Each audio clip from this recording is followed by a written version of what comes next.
Huh.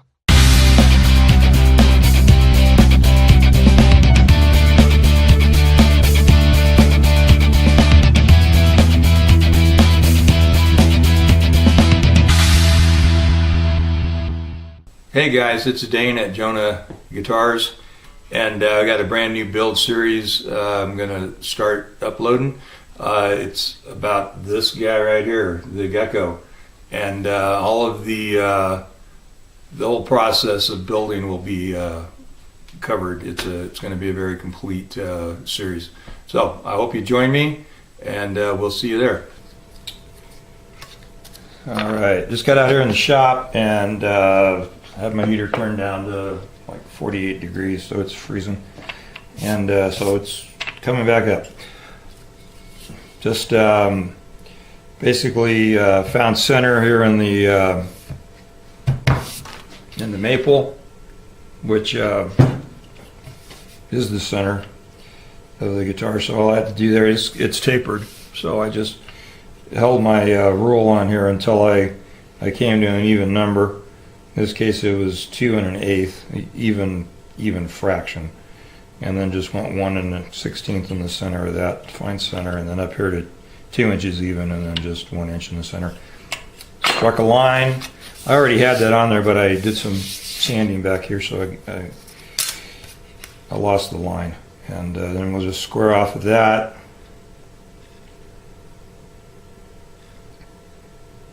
And find the center of the holes that came through the body and go across those. And then I got my my 1/2 inch brass bar stock in, and I measured it, and it's exactly 1/2 inch. So when I get ready to route this, I'll use a 1/2 inch cutter and I'll do a test groove and see how well that fits. Should be pretty much right there.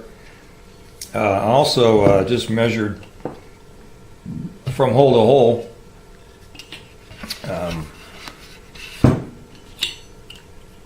and I had center to center, hole to hole here, basically 2 1/8. And I thought I'd just add a 1/4 inch to either side of that, so I'll be 2 3/8. So the length of my bar will be 2 3/8, and that'll give me a 1/4 inch past my last ferrule, or last hole in this case. So 2 3/8, so 1 inch and 3/16 from the center line each direction.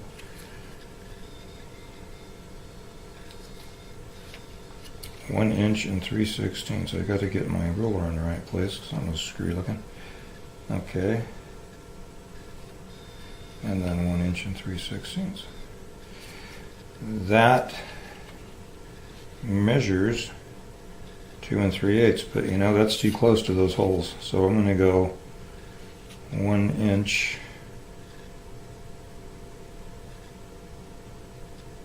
I'm going to go 1.25 inches past, so that will give me 2 1/2 then. I may go farther than that even, because that still looks kind of close. I should bring you in a little tighter than that. I don't know if you'll be able to see the lines if I bring you in tighter, but you can see something there. I know you can see the center line. So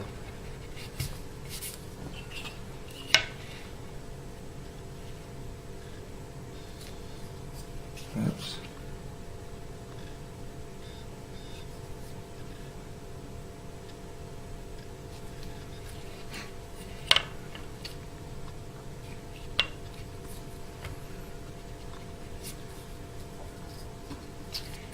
So, my overall,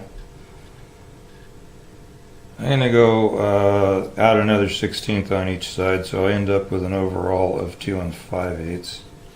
So that will put me 1 inch and 5/16 out on either end.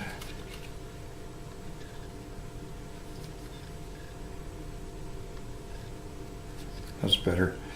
So I'm just visualizing the larger hole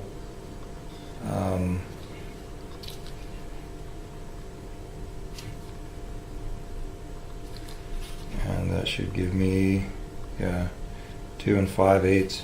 So 2 5/8 off of that, and then 1/4 inch either direction there. That's a little off.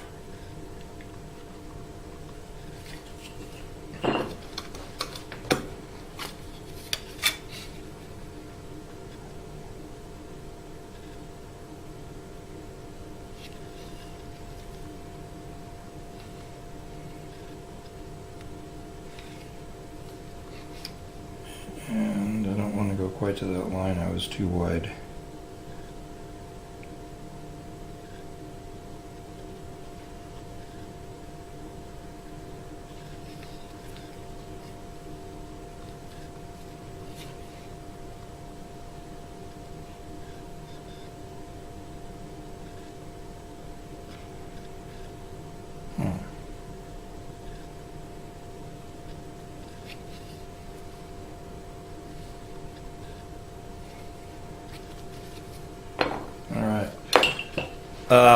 So I am going to do a test with the 1/2 inch bit and find out how tight that's going to fit. I did want to show you, this isn't shined up at all, so it's kind of hard to tell the difference, but these, I'll go out a little bit too here. Gosh, want that light. All right. I think we're out here in the dark, so you're probably not going to be able to see this. Maybe that light did help. Maybe not. Well, you probably won't be able to tell the difference. This sheet brass is a tad yellower than the bar brass, and this is still yellower than I seem to remember brass being, but I don't have a good memory for color, I guess. The thing is, the Evo frets on the neck here are very, very close in color, and there again, I think you're just seeing glare rather than actual color, so it's hard to know. But by the time this is in there and all shined up, and it's on the back of the guitar, and the frets are on the face of the guitar, and the color is virtually the same, so that's going to be a cool thing. I'm going to go ahead and get the do a test cut and all that. There again, I'm not going to film that, setting the router up and whatnot to do that. This I'll probably just tape a couple boards with stops, and it's just going to be a shortcut. Thing is, I'm going to set this whole 1/2 inch into the guitar so that I have room to do counter bores, so that the string, the ball ends on the strings will drop down in there. So I'll probably drill at least halfway through the bar for the counter bore. So I'm making a little router sled. And I'll show you what a finished router sled looks like. Right here. This is the very first one I ever made. Went along with the first one-piece neck I ever made, which was like on the second guitar, and it was a one-way truss rod. That's a whole other story, but I needed a way to cut a curved channel in from the back of the neck anyway, so that's what all these other pieces are about. This is just to carry the router on.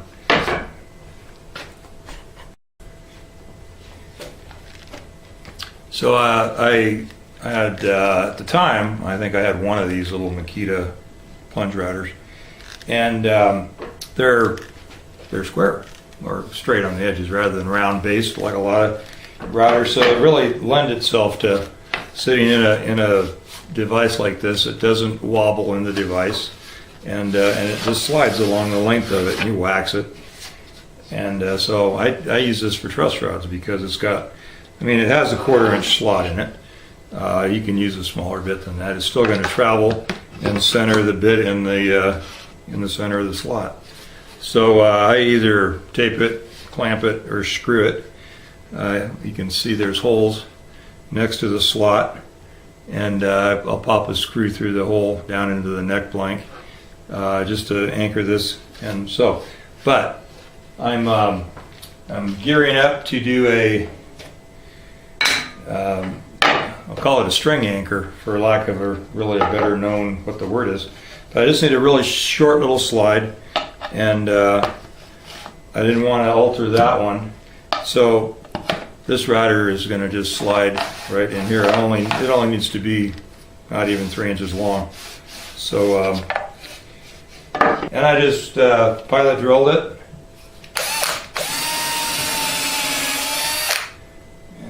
Do if you already got one in each end, I wanted to double check and make sure that we were still nice and straight with the other board. And once this is screwed in, I will simply set the router in place and gauge it, glue it, clamp it, and pop some screws in it. And then once that's dry, or once I have enough screws to hold the rail in place, I'll pull the screws out, countersink them so they're flush or even recessed a little bit from the bottom, so they don't mar anything you have the template sitting on. Well, in this case, it's going to be the back of my guitar I'm working on, because I just need to put a 1/2 inch slot in the back of the guitar for the string anchor bar I'm putting in. Alright, so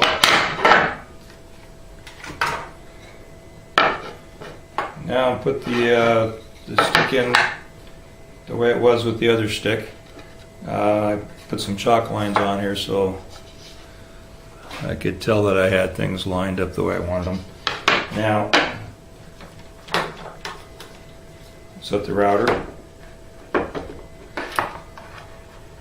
I'm a little, I cut it a little wider than I needed to, and that's not an issue either. You can see I have some white hanging out here.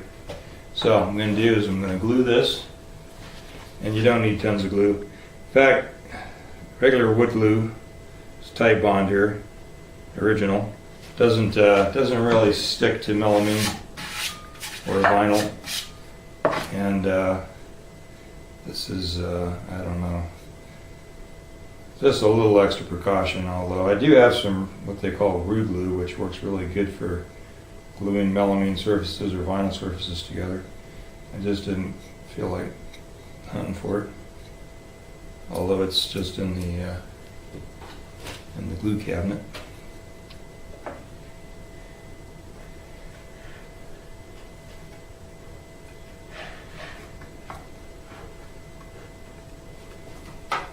So just got the router sitting there, got the stick pushed up against it, and I'm going to go ahead and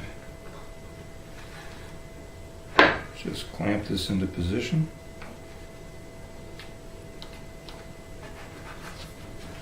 And do another one. Slide this thing down here, push that to where it needs to be, clamp it down.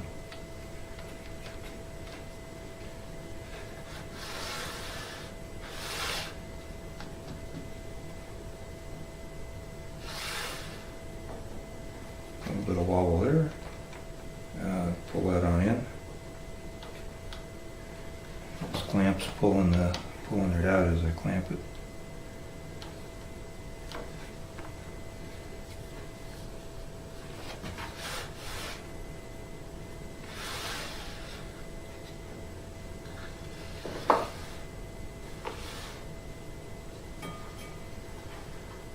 Alright, so I do have that glue on there. I'm going to let these things sit a while, and I'm just going to turn the camera off.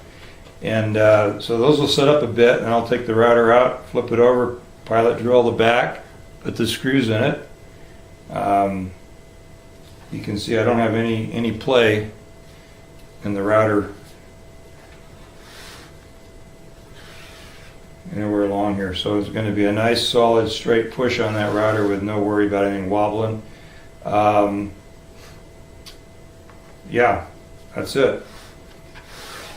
So I'm going to turn it off just for a second, and then like I said, I'm going to let that set up a little bit, and I'll flip it over and pilot and screw all those things together. All right, so I got the ends tagged here, screwed in, and we'll get the other screws in.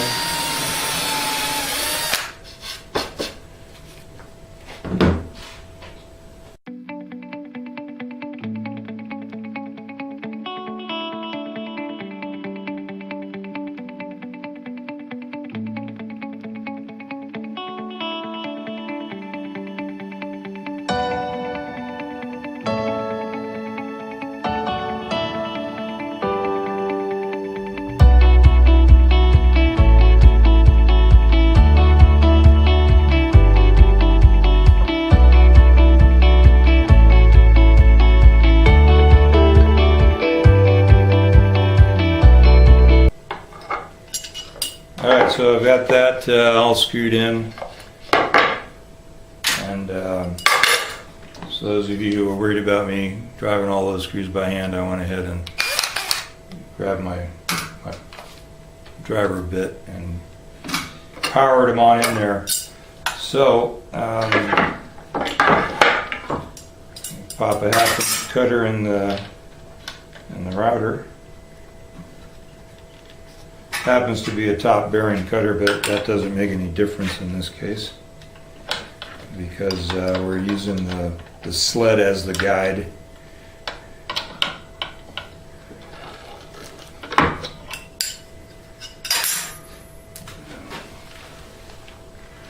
Drop the screw.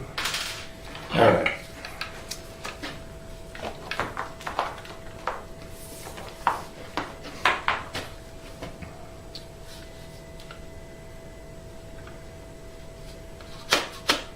Now, that cutter actually hangs up past the base. Just a fuzz though. I'm going to grab a piece of waste board, particle board, throw it down here.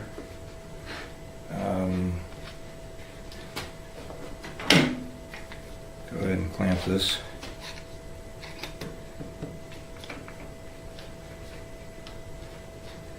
Let's try to do this in another.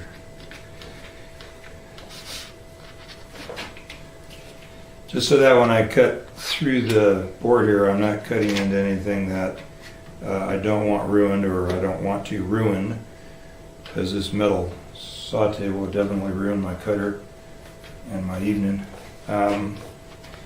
Alright, so this guy's locked down good enough. We don't have to worry about anything getting away there. Got a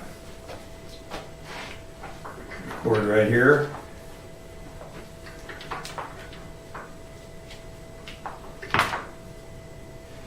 The things I like about these little Makitas, besides the fact that they're pretty affordable, is that they have a trigger rather than a switch. And so now I'm just going to go ahead and run this probably. I'm just going to run the slot end to end. Well, I'm going to leave, I'm going to run the edge of the router to the edge of my sled on both sides. And then, so that means that my router cutter, the slot, is actually going to be in about 3 inches on either end. So, yeah.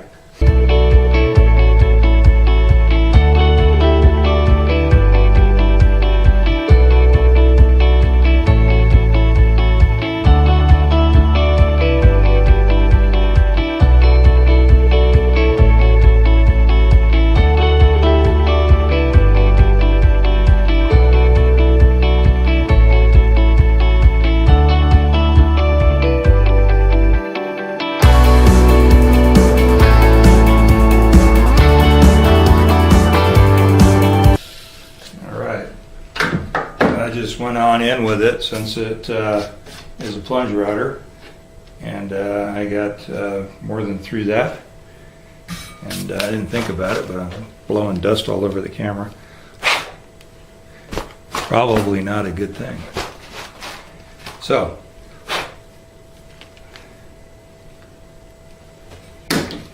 that is how you make a sled, and that particular sled is going to have probably one use, but rather than clamp a bunch of sticks or double stick tape a bunch of sticks down and hope that they're right and that the router doesn't wobble, and that I have a router bit that is short enough with the guide bearing to not have to have a really, if you've got a, when you start your slot, your guide bearing doesn't run across or run next to your guide stick, right? If you're using a couple sticks down to do a neck pocket or something like that, you've got to double the sticks up. I ran into it on this guitar I'm working on with my my cavity pocket, the cover, the little recess for the cover, and I had to actually end up jacking the template up off the guitar with another 1/2 inch of material so that the bearing would contact the template in the right area. So if you don't have a short enough bit with a top bearing, then you have to do that. This eliminates the need for that. Plus I know that my slot is going to be very, very accurate. It's going to be right where I lay it. I mic'd it. It's a little, the slot is a little under, and the bar is right on, but it does slide right in there. Okay, so that's a good thing. Now, I put a couple pieces of tape right at the end of the slot where I want the router to stop. I clamped the sled I clamped the guitar onto the bench. It's a little springy, but hopefully it will be fine. I'd sure hate to have that come apart while I'm routing. So the router goes right in here, slides back and forth through here. I think I'm going to go ahead and put a little wax on it just so there's no resistance. I don't want to be fighting with the router at all. The clamp was temporarily over on one side, so once I figured out where I wanted the router to stop, I repositioned the clamp so that it acts as the stop for the router. Okay. And then I'm going to, I apologize for the light. It's actually very bright in my eyes, and it may be not helping you see anything either, but I have to have it on there so I can see where I'm going down in here. So that's where I want it to stop on that side, and so I'm holding the sled in place, flipping this over and running it in up and using it as a stop. However,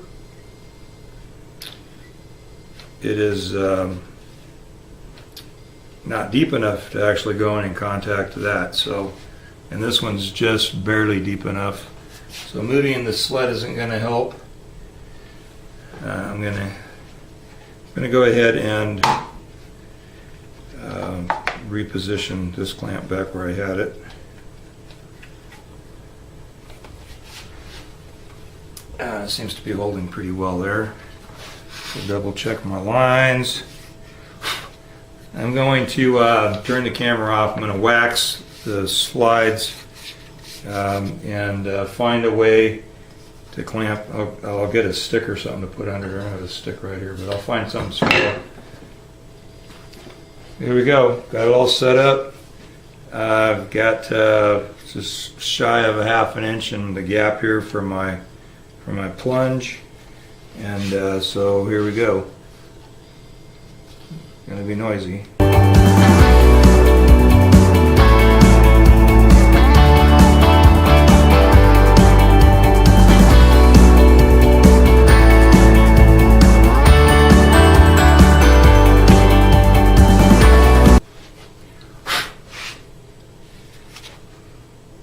All right, let's see what happens. happened in there.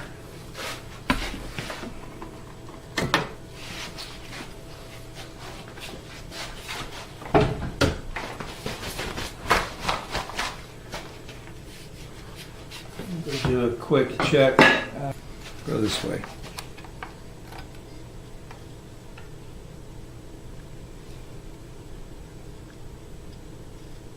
Yeah, looks like I'm right there.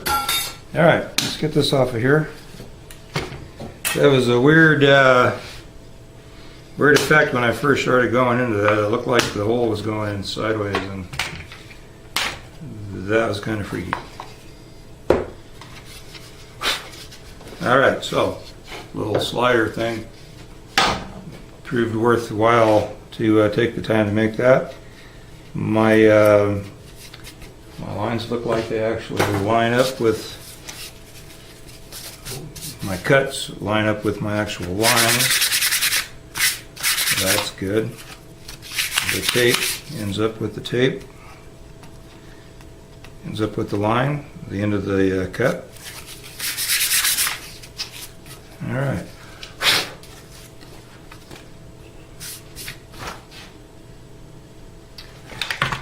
I'm going to actually put something away.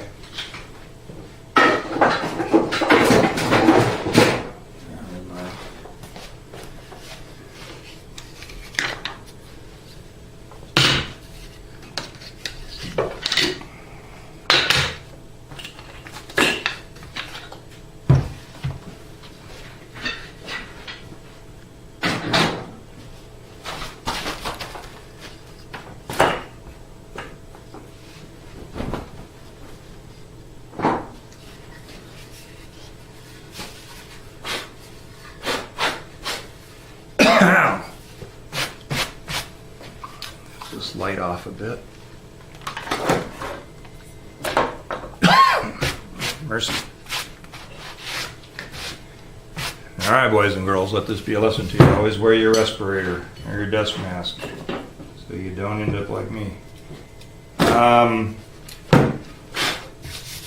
Yeah, let's see. That is a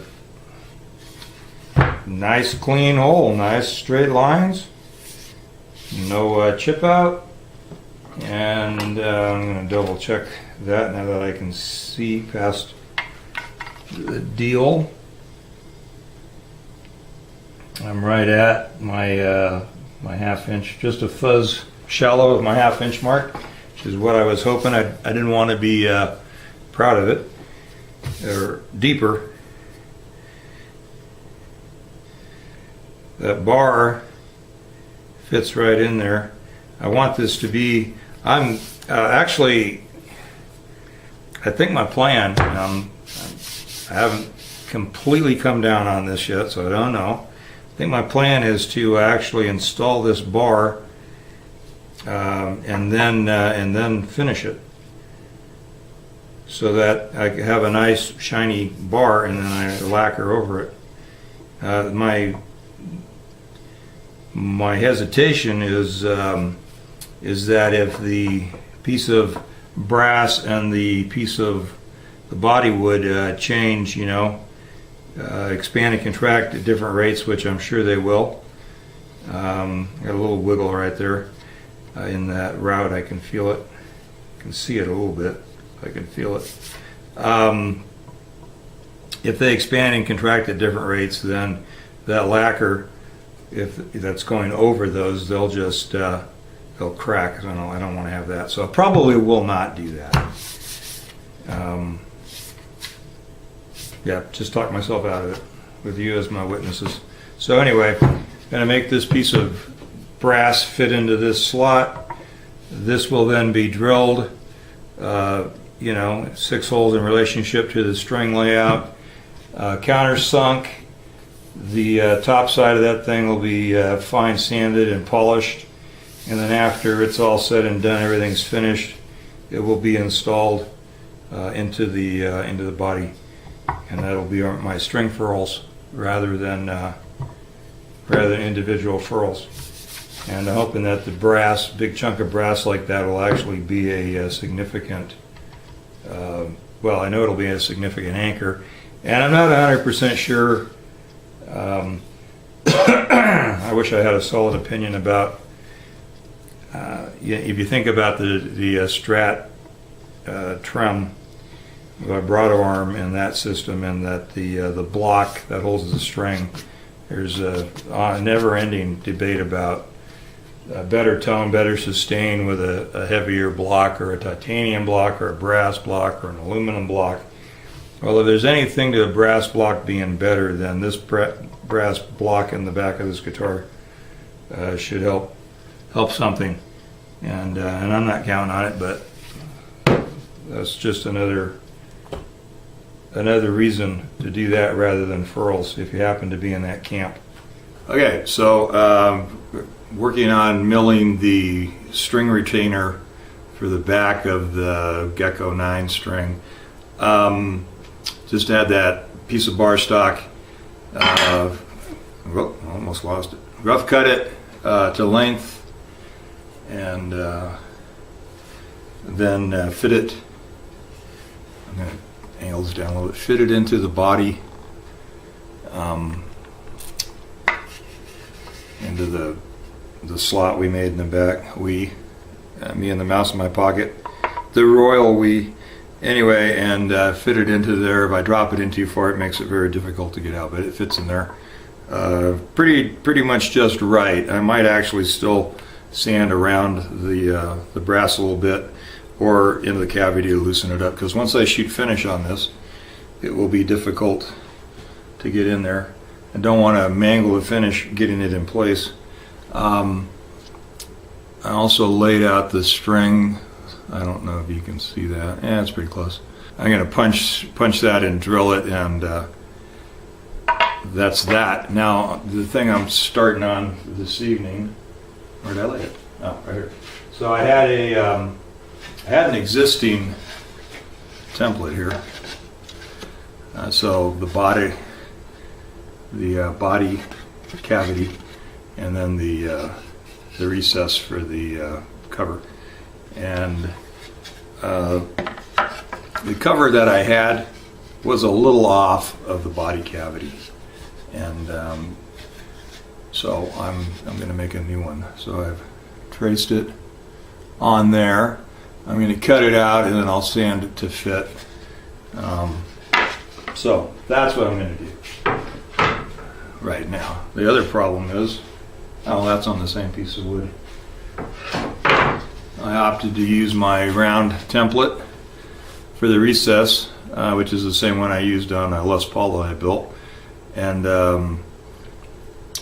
rather than use the stock Les Paul plate, I'm going to make my own round plate that'll fit tighter. I happen to have a Les Paul in the shop, and I pulled the cover off of it, and it was loose in the cavity.